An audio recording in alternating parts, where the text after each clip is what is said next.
Meron ng ano, merong sagot si Harry Roque ho, mga kababayan, tungkol do'n sa kanyang kaso. Trafficking. Baga Tignan niyo yung itsura ni Roque ngayon. Tingnan niyo diyan sa TikTok. Tingnan niyo. Hulas na, oh. Ano? Stress na, oh, yung kanyang mukha. Parang hindi na nag-aayos ng buka. Oh. Parang hindi na ho natutulog eh. Anyway, oh, sige, pakinggan ho natin si Roque, mga kababayan. kinalulungkot ko nga po itong naging hakbang ng Department of Justice na sampahan ako at 30 pang katao ng non-bailable human trafficking. Aray ko po. Ang alam ko kapag sa human trafficking, mga boss chief amo, sir, kapag isang tao lang yung re-reklamo sa iyo, bailable yan. No? Correct nyo na lang po ako kung mali, mga kababayan. Alam ko, pag isang tao lang ang nagre-reklamo sa iyo, pwede kang mag-bail. Pero kapag dumalawa, pataas na, non-bailable na ho, mga kababayan. No? O game. Bagamat ako po ay nalulungkot, ito po ay inaasahan ko na bilang kabahagi ng panunupil ng ating karapatan at pagpapahirap sa mga aliado ni Presidente Rodrigo Roa Duterte. Diyos ko po, yan na naman, yung kaetsingan nyo, yung kabaklaan ninyo, susupilin, sinusupil yung mga kakampi ni dating Pangulong Duterte. Sinimulan nyo ng mga fake news, sinimulan nyo ng mga walang katotohanan. Wala kayong napatunayan. Di ba? Roque din ang apelido ko pero kinakahiya ng pamilya ko yang si Roque. Sabi ni Amy, haharangin niya daw niya ang pag-aresto ng ICC kay BP Sara. Posible ba yon? Ewan natin. Tingnan natin kung ano magagawa ni Amy Marcos. Ano? Eh, baka mabasahan din siya ng Miranda rights, mga kababayan. Baka mabasahan siya ng Miranda rights. Bakit to, mga bossing? Pinipigilan niya, no?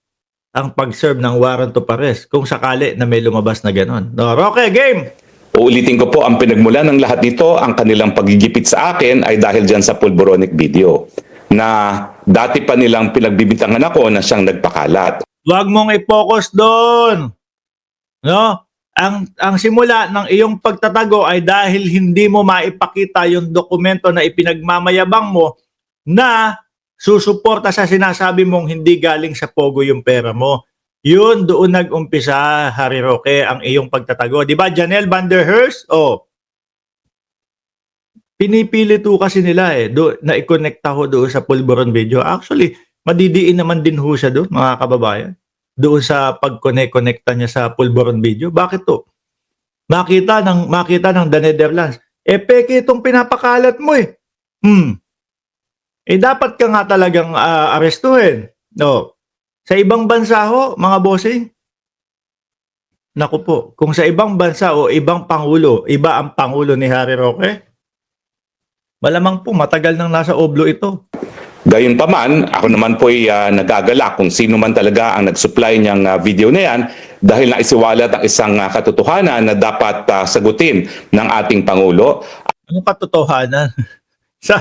Ang sabi na nga ng PIDEA, mga kababayan, walang katotohanan na nasa listahan nila.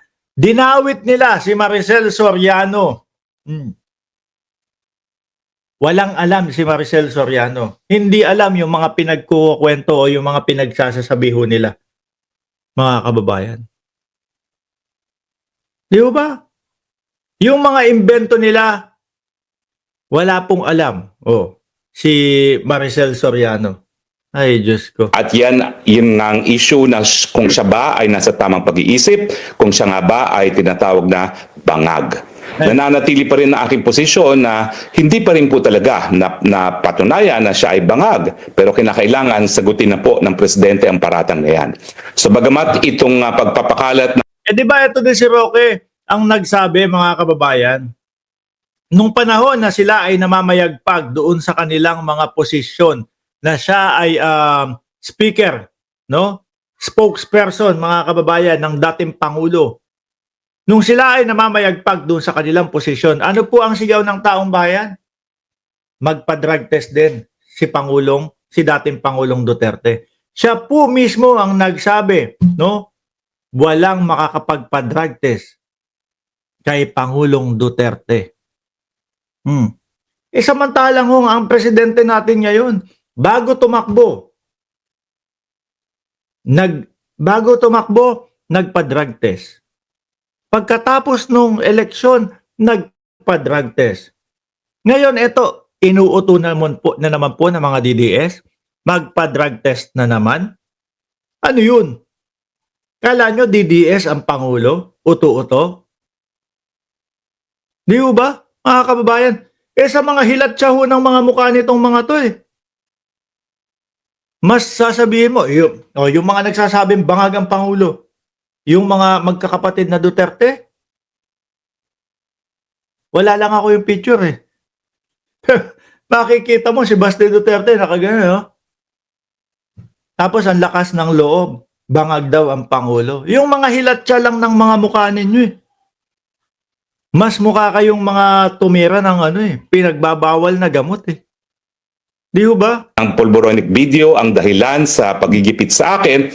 Uulitin ko po, nagpapasalamat ako doon sa mga tao na nagsiwalat ng video na ito dahil importanteng masagot po ng presidente yung paratang na yan dahil ito naman po ay hindi lang nanggaling sa pulboronic video, ito po ay sinabi na ng presidente nung siya ay presidente pa na may isang tumatakbong kandidato para presidente na gumagamit ng pinagbabawal na gamot na inulit niya noong Enero ng taong nakalipas. Ayun, nabansagan siyang presidente ng fake news. Di ba? Dahil yung sinasabi ng dating Pangulong Duterte na adik ang ating Pangulo, PIDEA mismo, umalma agad. PIDEA mismo nagsabi, wala pong katotohanan ng ating Pangulo ngayon ay nasa listahan namin. Di ba? Sabi ni Chief, betlog mo, Roque. Manolo, kakalda. Shoutout po sa inyo. Sabi ni Ma'am Adelaide, sa Pinas, Burger King hanggang dyan sa ibang bansa, yan pa din Burger King, favorite mo, boss. Hindi kasi nagmadali lang ako mag-almusal, no? Tsaka kapag wala kang pera dito sa ibang bansa, Burger King talaga. No, Burger King, McDonald's, ayan, mabilisan po. Tuloy natin si Roque. Isang maisog rally. Nalulungkot din po ako dahil ako po ay palaki. Talaga malulungkot ka. Patapon na yung buhay mo No? Tambak-tambak na yung kaso sa iyo. Malamang ang puntahan mo ayun. Kung saan nandoon din si Kibuloy. Sabay kayong magjabol. Talikuran na lang kayo, Roque, kapag umuwi ka na. Pag umuwi ka na, talikuran kayo ni Buloyski. Lingon ka, doon ka sa kanan, nakaganon ka, o sa kaliwa ka. Habang pasimple kang magjabol, o sa kabila na si Buloyski. Simple din magjabol. Iyo ba? Ay, nako. Tuloy. Ng isang piskal na halos buong buhay niya ay ginugol para sa serbisyo dyan sa National Prosecution Service bago po siya na talaga bilang isang WES. Grade school pa lang po ako ay palaboy-laboy na dyan sa DOJ sa Padre Faro. Ay nako, magkakwento na itong si Roque, mga kababayan. Nandiyan po si Sir Elmer Dolotalas, no? Salamat po sa pagiging miyembro nitong YouTube channel natin. Si Pambansang Nanay nandiyan din at sabi ni Luz Kikuchi, sayonara, Roque. Hindi, dapat welcome home po kapag kadating ni Roque. Welcome home, Hari Roque. Nako. Yung sinisigaw nila na bring him home, PRRD na palitan ho na bring Roque home. Mga kababayan.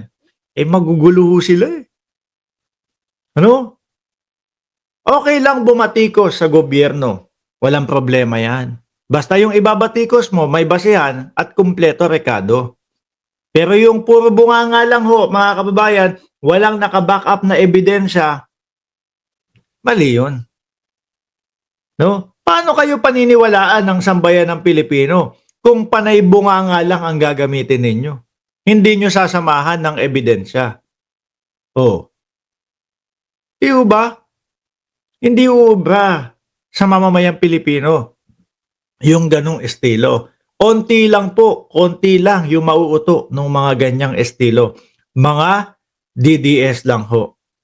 Iwanan na natin ho si Roque. Mukhang magkukwento lang ho, mga kababayan ng buhay ng dating Pangulo. Alam na ho natin yan.